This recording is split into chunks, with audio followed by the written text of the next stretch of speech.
Limang aral para yumaman. Una is magkaroon ng simple lifestyle.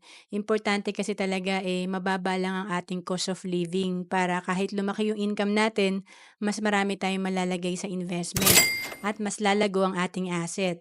And then pangalawa, alamin ang priority. Importante kasi alam natin yung mga high value activities natin para hindi nasasayang ang oras natin. And then pangatlo, maging hardworking.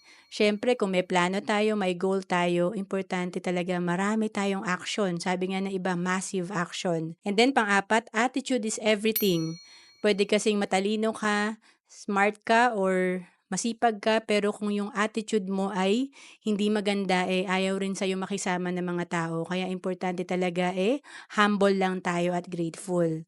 And then panglima, magnegosyo. Kung makikita natin sa cash flow quadrant ni Robert Kiyosaki, nandito sa quadrant 3 yung pagiging negosyante at quadrant 4 naman yung pagiging investor.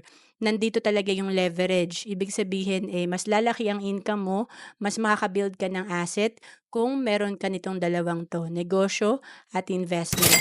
To know more about savings and investment, message mo lang ako sa FB, Roan Celis Capistrano.